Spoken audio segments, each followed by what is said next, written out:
The first thing Naledi noticed was the cold air. It came up from beneath the baobab in a slow, damp breath that had no business existing in that dry field. She stayed where she was for a moment, one hand resting on the rough bark, the other holding the old brass lamp her grandmother had kept beside her bed for as long as Naledi could remember. The baobab stood over her like it had been there before the road, before the fences, before anyone in the village could remember the names of the people who had first walked this land. Its trunk was enormous, swollen and scarred, its branches reaching out over the pale afternoon sky. Beneath it, the ground was hard enough to resist a shovel. Nothing grew there except a few thin patches of yellow grass, and yet Naledi had just uncovered a door. It was not a small hatch or a loose board. It was a real door, built into the earth beneath the tree, its old wooden surface hidden beneath roots and packed red soil. She had found the iron ring first, then the edge of the frame. Then, after nearly an hour of digging with her hands, because the shovel kept striking stone, she had uncovered enough of it to see the lock. Her grandmother had left her a key. Naledi had carried it in her pocket for 3 days without knowing what it opened. Now she fitted it into the lock. It turned more easily than she expected. The sound was small, almost disappointing. A click. Then the door moved inward. Naledi lifted the lamp. Stone steps disappeared into the darkness below. She could not see the bottom.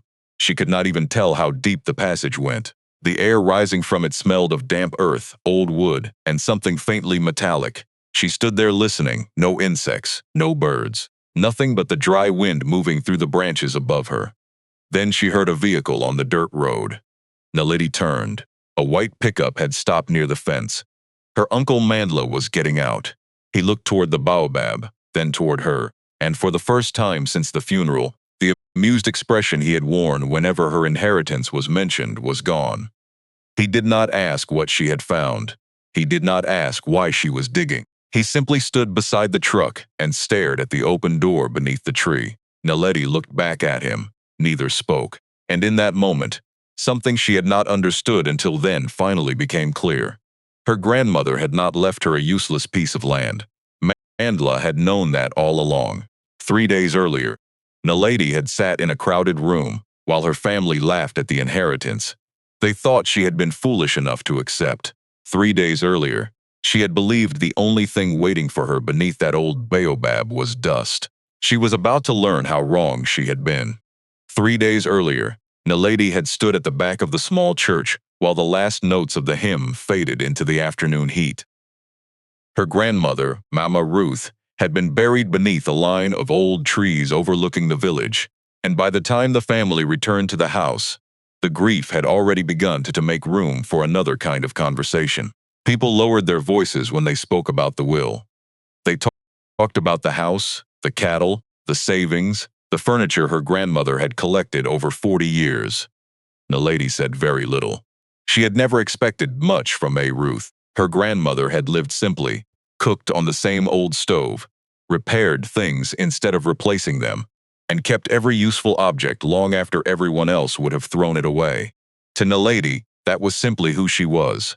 The family gathered around the dining table that afternoon, while an attorney named Mr. Dlamini opened the folder. Mandla, Naledi's eldest uncle, sat closest to him. He had already spent most of the morning speaking, as though the house belonged to him.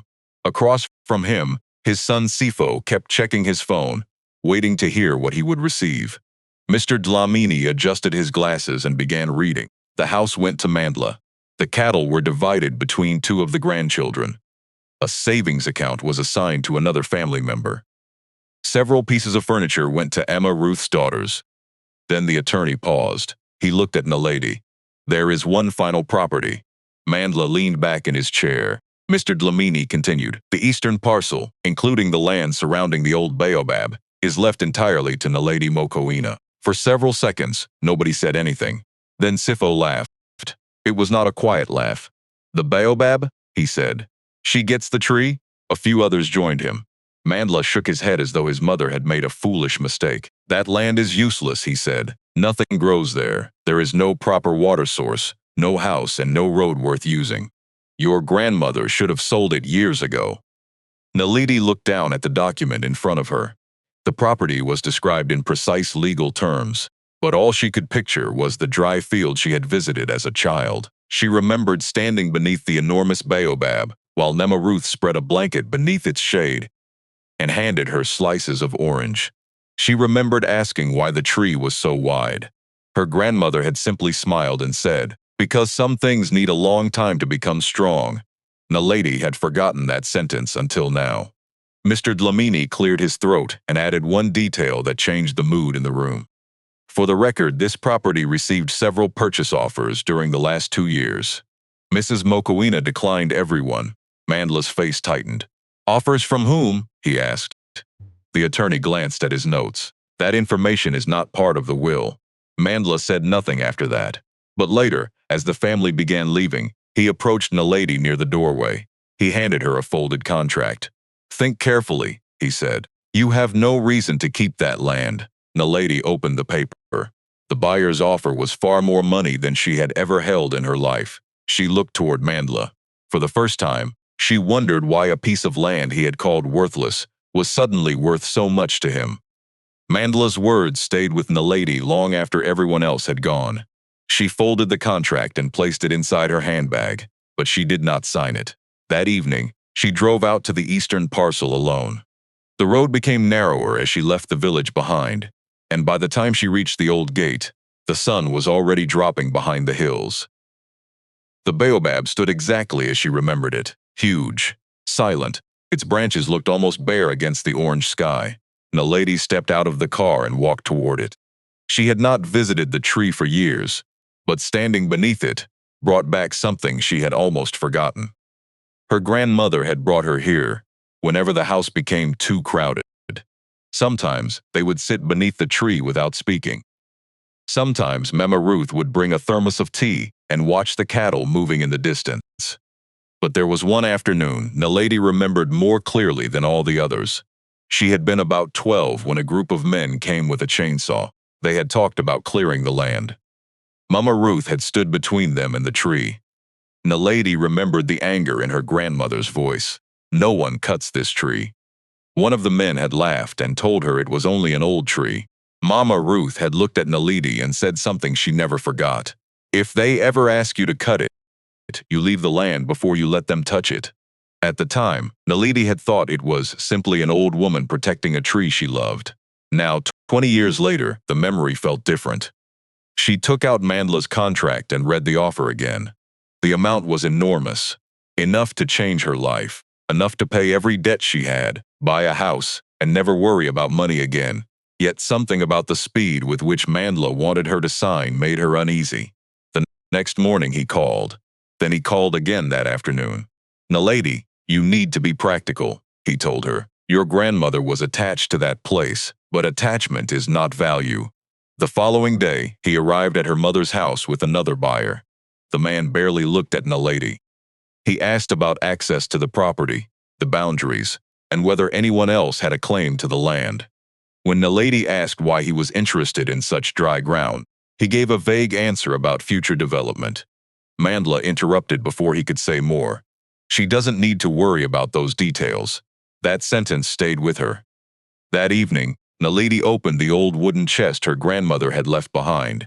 Beneath folded blankets, she found a brass lamp, a bundle of keys, and a small envelope with her name written on it in M.A. Ruth's handwriting. Inside was only one sentence. "Trust the tree before you trust the people asking you to sell it." Naledi read it twice. Then she looked through the window toward the dark horizon, where the baobab stood. For the first time, she wondered whether her grandmother had known that someone would come for the land after she was gone. Naledi decided not to sign the contract.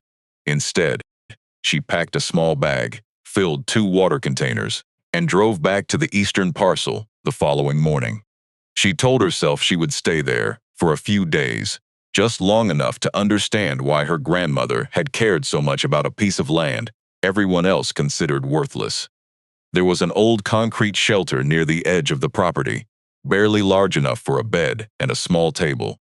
Mama Ruth had once used it during the hottest months of the year.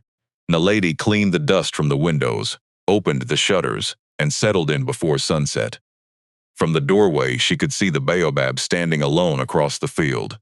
During the day, It looked almost ordinary from a distance. Up close, it was different. Its trunk was scarred with old marks, some natural, some clearly made by people. Near the eastern side, Naledi noticed several shallow cuts in the bark. She touched them carefully. Someone had recently tried to remove a piece. That night, she heard a vehicle stop outside the gate. She stepped toward the window and saw headlights sweep across the field. The vehicle remained there for less than a minute before turning around and leaving. The next morning, an elderly man walked toward the shelter carrying a walking stick. Naledi recognized him from the village. His name was Moses. He had known Mama Ruth for most of his life and had once worked in the gold mines when he was young. He did not ask why Naledi was there. He simply looked at the Baobab and said, "Your grandmother used to sit under that tree every Thursday." Naledi smiled faintly. "I remember." Moses shook his head. "No, you remember sitting there. You don't remember why she came." Naledi looked at him. Before she could ask, he changed the subject and asked whether Mandla had offered to buy the land. When she said yes, Moses became quiet. "How much?" he asked. Naledi told him. He looked toward the Baobab for several seconds. "That's not a price for dry land," he said. Then he turned and walked away. Naledi watched him disappear along the dusty path. That afternoon, she walked around the tree again. Near the roots on the northern side, she found a narrow strip of soil that looked darker than the ground around it. She knelt and touched it. The earth was damp. She looked up at the cloudless sky. There had been no rain. A little farther away, she noticed several fresh footprints leading toward the tree. They were too large to be hers. That night, Naledi locked the door of the shelter and placed her grandmother's brass lamp beside the bed. Around midnight, something struck the outside wall. She sat up. Another sound followed. A slow scrape against the earth. Naledi took the lamp and stepped outside. The field was empty, but beneath the Baobab, one section of the ground looked freshly disturbed. And for the first time, Naledi wondered whether someone else had been searching for whatever her grandmother had hidden there. The rain came just before dawn. It began with a few heavy drops striking the roof of the old shelter, then turned into a steady downpour that drummed against the windows and swallowed the sounds of the village. Naledi stayed awake for most of the morning, listening to the storm move across the land.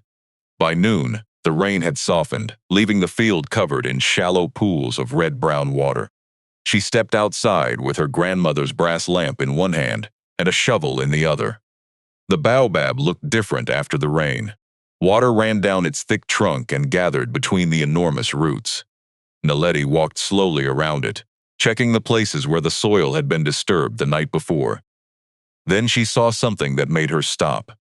Near the northern roots, where she had noticed the darker soil, a small circle of iron was sticking out of the ground. At first, she thought it was part of an old fence. She knelt and pulled away the wet soil with her fingers. More metal appeared. It was a ring, thick with rust, fixed into something beneath the earth. Naledi stood up, went back for the shovel, and returned to the tree. For the next hour, she dug carefully around the ring. The ground was heavy with water, but beneath the mud, she began to uncover straight lines that did not belong to nature. A frame, wood, metal hinges. She cleared away another layer of soil and stepped backward. There was a door beneath the Baobab.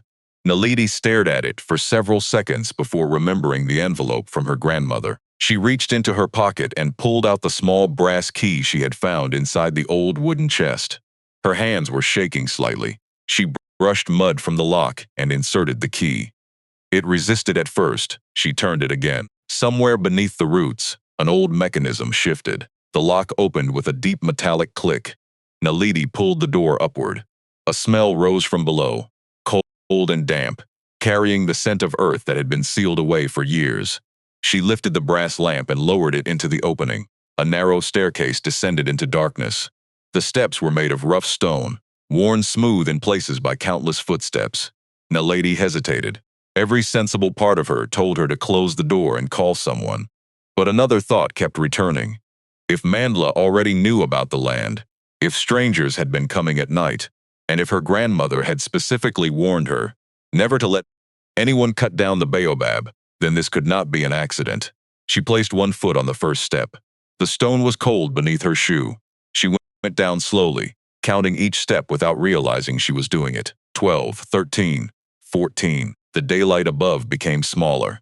At the bottom, the passage opened into a low chamber. Naledi raised the lamp. Dust covered almost everything, but the room was remarkably intact. There was a wooden table against one wall, an old iron scale on top of it, and several shelves filled with leather-bound notebooks. Along the opposite wall stood 6 wooden crates. Each had a date written across its lid in faded black ink. Naledi moved closer to the first crate. Before opening it, she noticed something scratched into the table. A single word, Ruth. She touched the letters with her fingertips. Her grandmother had been here. Not once. Not by accident. She had built this place, maintained it, and somehow kept it hidden beneath the tree for decades. Naledi lifted the lid of the first crate. Inside were dozens of small cloth bags, carefully tied and labeled. She opened one. Something hard rolled into her palm and caught the light from the lamp. It was not a stone. It was heavy, dull, and unmistakably yellow beneath the dust. Naledi stared at it without moving. Then she looked at the other crates. For the first time, she understood why her grandmother had refused to sell the land. And above her, beneath the rain-soaked branches of the ancient Baobab, someone was watching the open doorway. Naledi remained crouched beside the open crate, unable to take her eyes off the small piece of gold resting in her palm. It was not polished or shaped into anything beautiful. There was no jewelry, no glittering necklace, nothing that looked like the treasure she had seen in films. It was simply a rough piece of metal, darkened by years underground. But when she turned it toward the lamp, a deep yellow edge appeared beneath the dust. She placed it carefully on the table and opened the next cloth bag. Another piece, then another. Her breathing became slower as she looked at the crates around her. She had expected perhaps a few forgotten belongings. She had not expected this. Yet the more she looked, the stranger the room became. The gold was not piled carelessly. Every piece had a small paper tag tied around it. Each tag carried a date, initials, and a number written in the same neat handwriting.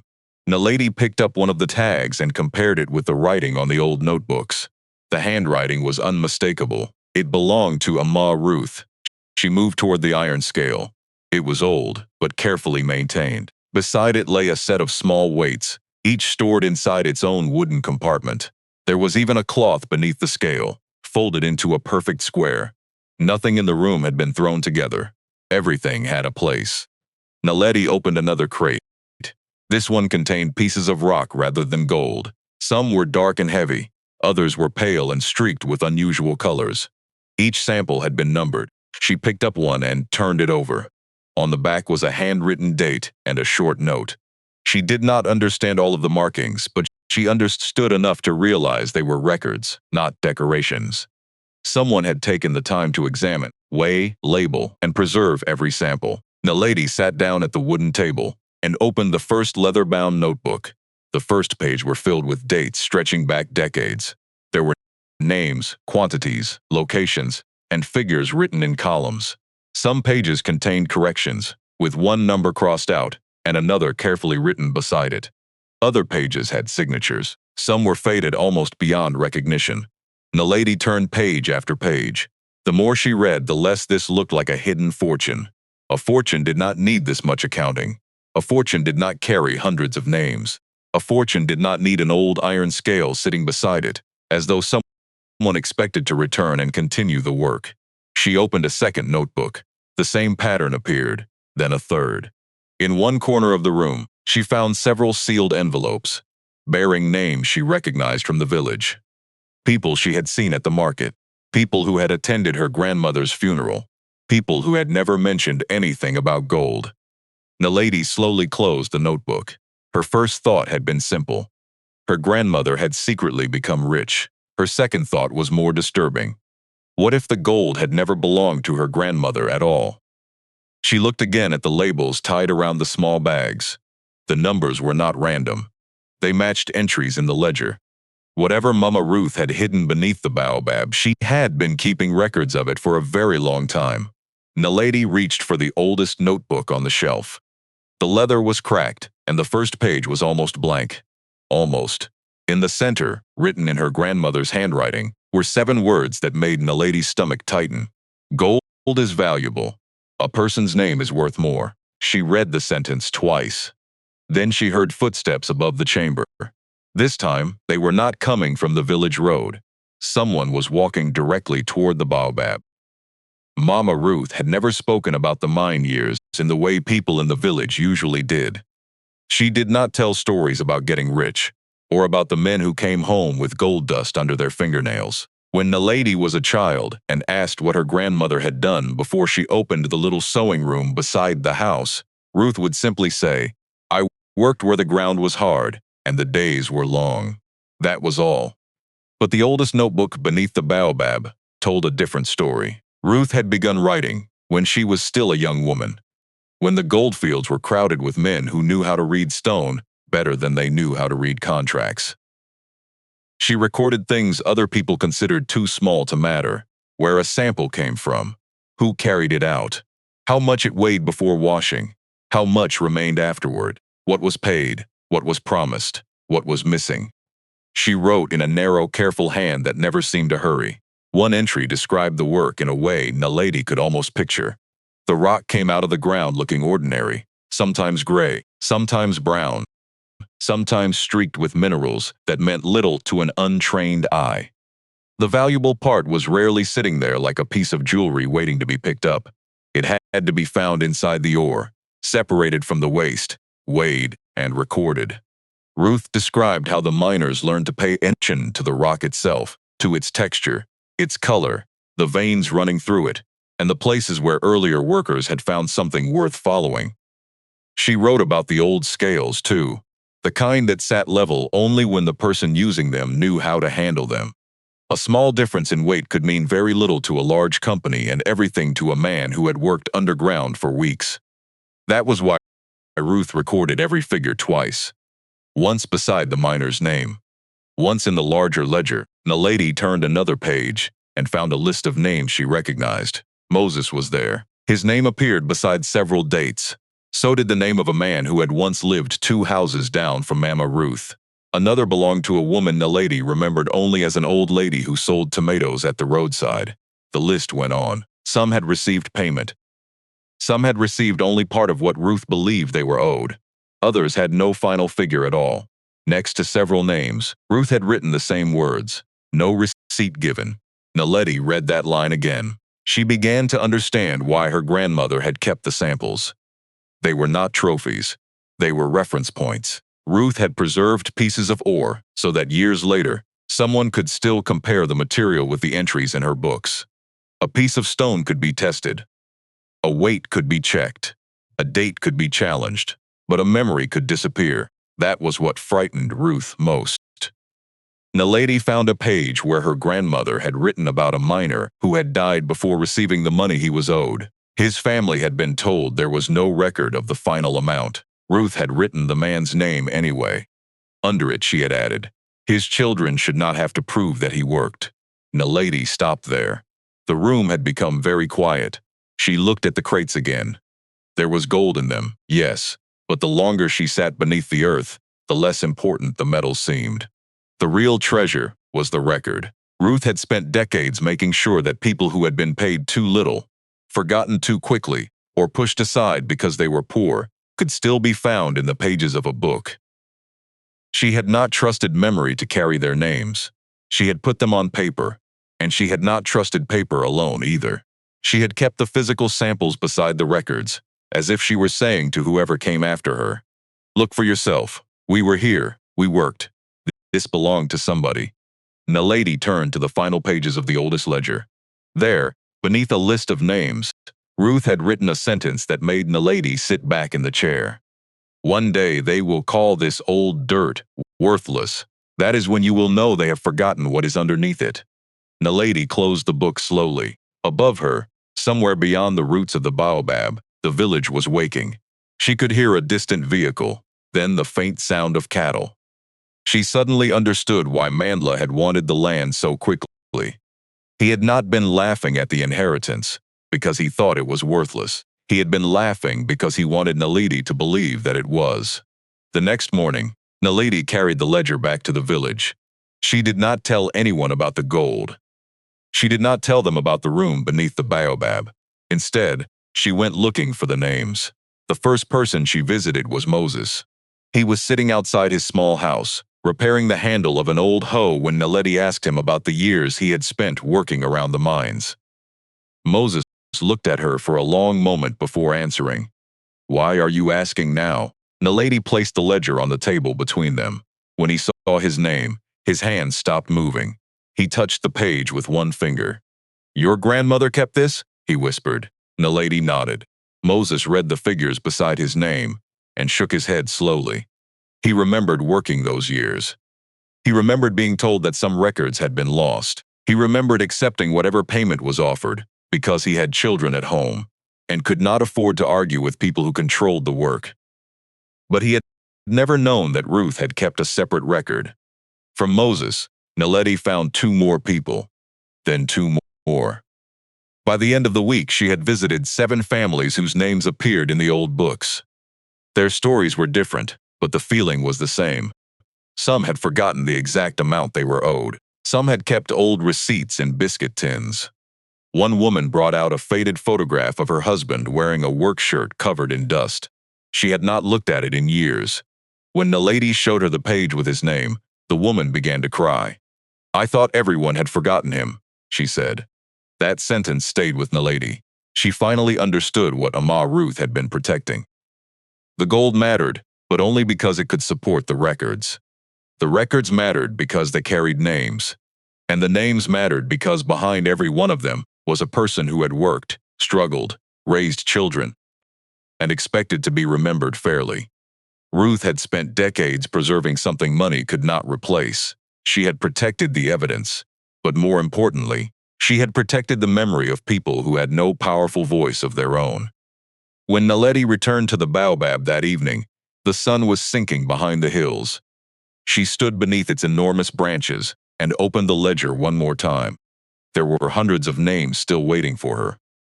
She looked at the old tree and finally understood her grandmother's warning. The Baobab had never been guarding the gold. It had been guarding the story of the people who had earned it. And somewhere in the village, there was still someone who desperately wanted that story to remain buried. Mandla stopped calling Naledi after that. For 2 days, there was nothing but silence. Then, on the 3rd morning, he arrived at her mother's house with a lawyer. He carried no contract this time. He did not smile. The lawyer introduced himself, opened a folder, and explained that the eastern parcel was now the subject of a property dispute. Mandla claimed that Naledi had been given the land without understanding its actual value and suggested that the family should manage it collectively. Naledi listened without interrupting. Then she asked one question. "If the land is worthless, why are you doing all this?" Mandla's expression hardened. He did not answer. The lawyer closed his folder and said they would return with a formal notice. That afternoon, another vehicle arrived at the property. A man in a clean shirt walked around the boundary with a measuring device. He spoke briefly with Mandla before leaving. Naledi watched from the shelter. The next day, she learned that the man represented a mining company. Their offer was much higher than the one Mandla had originally shown her. Then the number changed again. First several million rand, then more. Every offer came with the same explanation. The company believed the property had potential for future development and mineral exploration. Naledi asked whether they had conducted a proper assessment. The answer was vague. She refused. After that, the pressure became harder to ignore. A legal notice arrived at her mother's house. A survey crew appeared near the boundary. Someone moved the old fence during the night. Then one morning, Naledi walked toward the Baobab and stopped dead. A bright red mark had been painted across the lower part of the trunk. She touched it with her fingertips. The paint was still fresh. Beneath the mark, someone had written a single letter. Naledi called Moses. He arrived within minutes. He stared at the tree and said nothing. "They want to cut it," Naledi whispered. Moses nodded. "They have wanted to cut it for a long time." Naledi looked at him. How do you know?" Moses hesitated. Then he told her that years earlier, before Mama Ruth became too old to travel, Mandla had asked questions about the land. Not about farming, not about building a house. He wanted to know what was beneath it. He had even asked Moses whether the old workers had ever found anything unusual near the Baobab. Moses had refused to answer. Naledi felt a chill despite the afternoon heat. Mandla had known there was something there. Perhaps he had known for years. That evening, Naledi returned to the underground room. She opened the ledger again and searched for her uncle's name. It was there, not as an owner, not as a worker, but in a note written several pages later, beside a date from years ago. Naledi read the sentence once, then again. Her hands tightened around the page. Mandla asked about the eastern land. I told him nothing. For the first time, Naledi understood that the fight over the property had never begun with her grandmother's death. It had begun long before the funeral. Mama Ruth had simply known it would eventually reach her granddaughter. The letter was hidden behind a loose piece of wood beneath the oldest ledger. Naledi found it only because one corner of the paper had begun to curl outward. She pulled it free carefully. Her name was written across the front in her grandmother's handwriting. For several seconds, she simply stared at it. Mama Ruth had left many notes during her life, usually short ones about groceries, appointments, or things that needed repairing. This was different. The envelope had been sealed. Naledi sat down at the wooden table, placed the brass lamp beside her, and opened it. The first line made her stop breathing for a moment. My dear Naledi, if you are reading this, then I am no longer here to explain what you have found. She continued slowly. Ruth wrote that she had known the truth about the land could not remain hidden forever. She had also known that several people would try to take it once she was gone. That was why she had chosen Naledi, not because she was the oldest grandchild, not because she was the poorest, and certainly not because Ruth wanted to make her rich. She had chosen her because when Naledi was 12, she had asked a question no one else had ever asked. She had not asked how much the land was worth. She had asked why her grandmother kept returning to the Baobab when there were easier places to sit. Ruth wrote that she had never forgotten that question. You wanted to understand before you wanted to possess, she had written. That is why I trusted you. Naledi wiped her eyes and continued. The next pages explained why Ruth had hidden the records for so many years. She had seen what happened when people with money discovered something valuable. They stopped seeing the land as land. They stopped seeing workers as people. They saw numbers, contracts, and opportunities. Ruth feared the same thing would happen to the names in her books if the evidence fell into the wrong hands. But there was another reason she had kept the truth from Naledi. It concerned Naledi's father.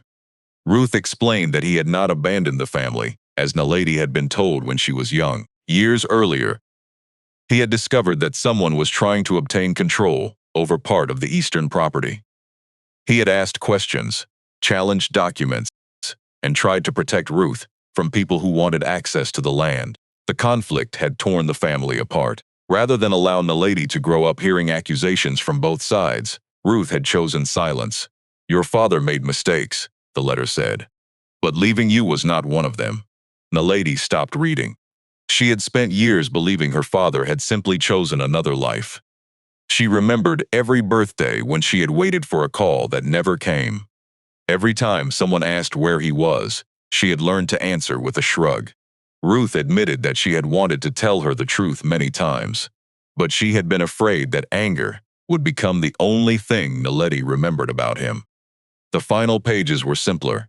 Ruth told her not to fight Mandla with hatred, to protect the land legally, to protect the records, and if possible, to protect the people whose names were still inside those books. Then came the sentence Naledi would remember for the rest of her life. If you find gold beneath the tree, do not let it make you rich before it makes you responsible. Naledi lowered the letter. For a long time, she heard nothing except the faint wind moving through the roots above her. Her grandmother had known this day would come. She had known Naledi would discover the gold.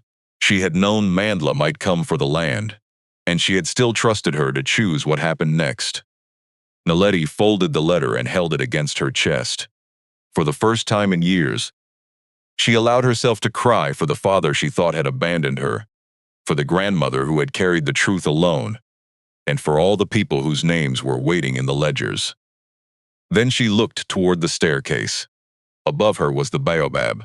Beyond it was Mandla, and between them stood a secret that could no longer remain buried. The machines arrived just after sunrise. Naledi heard them before she saw them. The low growl of engines rolled across the dry field, followed by the sound of tires grinding over the dirt road. When she stepped outside, 3 trucks were already coming through the gate. Mandla was in the first one. Behind him were 2 men from the mining company, a lawyer, several workers, and a machine large enough to tear through the old fence in seconds. Naledi walked toward them alone. "You cannot come onto this property," she said. Mandla stepped out and held up a document. "We have authorization." Naledi looked at the paper but did not take it. "You mean the authorization you tried to get after my grandmother died?" His face tightened. "This is no longer about your grandmother." Naledi glanced toward the Baobab. "Exactly. That is why you are here." The lawyer stepped forward and began explaining boundaries, permits, and access rights, but Naledi interrupted him. "Before anyone touches that tree, I want every document examined." She opened a folder she had prepared the night before. Inside were copies of Mema Ruth's ledgers, property records, photographs of the original boundary markers, and the letter addressed to her. Then Moses arrived. Behind him came the families whose names appeared in the old records. One by one, they stood beside Naledi. An elderly woman carried the faded photograph of her husband. Another man brought an old work receipt he had kept for more than 30 years. Moses carried a copy of the ledger, with his name marked in red. The workers began lowering their equipment. Mandla looked around and realized the situation had changed. This was no longer one young woman standing between him and a piece of land. There were witnesses now. There were records.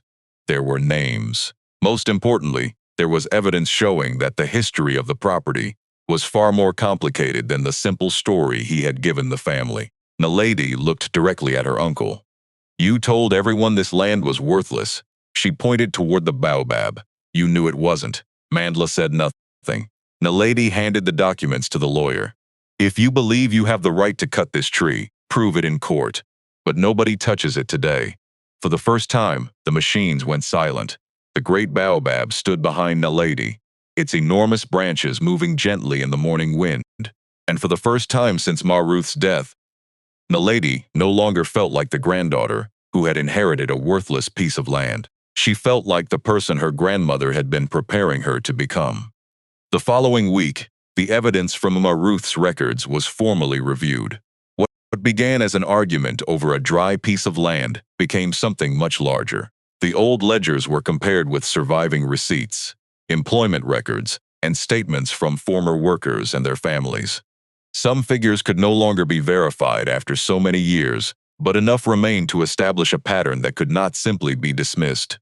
Ruth had spent decades documenting payments, missing amounts, names, dates, and samples of ore. The gold beneath the Baobab was not treated as proof of some secret fortune. It became part of a much larger record of what had happened to ordinary people who had worked the mines and were never properly remembered. Mandla was forced to face another truth. Among the names in Ruth's records were his own family members. His mother had quietly helped pay for his school fees during a difficult year. She had helped his wife when their first child became sick. She had even protected Mandla's share of the family property when creditors came looking years earlier. Ruth had never told him. She had never asked for gratitude. She simply kept helping, while Mandla spent years believing she was hiding something from him. One evening, he returned to the Baobab alone. The red mark was still visible on the trunk. He stood beneath it for a long time before taking a cloth from his pocket and slowly wiping away the paint. It did not disappear completely. Neither did the things he had done. Naledi watched him from a distance but did not approach. Mandla finally turned toward her. "She helped me," he said quietly. Naledi nodded. "I know." He looked at the old tree. "And I came here to take something from her." Naledi said nothing. There was no easy forgiveness waiting in that moment. Some wounds could not be repaired by one apology. But Mandla understood something he had failed to understand while Ruth was alive. The woman he had considered stubborn and secretive had spent her entire life protecting people without demanding anything in return. And the gold beneath the tree had never been the heart of her legacy. It had only been the evidence that led them back to the people she refused to let the world forget. Months later, the land no longer looked abandoned. Naledi did not build a mansion beneath the Baobab, and she did not sell the gold to make herself rich. Instead, she used what could legally be recovered to establish a small community center near the tree. The old records were preserved there. Families whose names appeared in Amar Ruth's books could come and read them. Young people from the village were taught how to keep documents, understand agreements, and protect what belonged to them. On one wall hung a simple photograph of Amar Ruth. Beneath it were the words she had written in her final letter. A person's name is worth more. Mandla came back several times. The first time, he did not ask for forgiveness. He simply asked what needed to be repaired. He helped rebuild the fence he had once tried to remove. Later, he donated part of what he had gained from the property dispute to the community center. Naledi accepted his help, but she never pretended that the past had disappeared. She understood that forgiveness was not the same as forgetting. Some things had to be remembered precisely so they would not happen again. One quiet morning, years after the door beneath the Baobab had first been opened, Naledi sat beneath its enormous branches with a group of children from the village. One little girl held an old copy of the ledger in her lap. She looked up and asked, "Was there really gold under this tree?" Naledi smiled. "Yes." The girl's eyes widened. "Then why didn't you keep it?" Naledi looked at the Baobab. Sunlight moved slowly across its ancient trunk, touching the scars that had been there long before she was born. "Because the gold could make one person wealthy," she said, "but the truth could help many people." The children became quiet.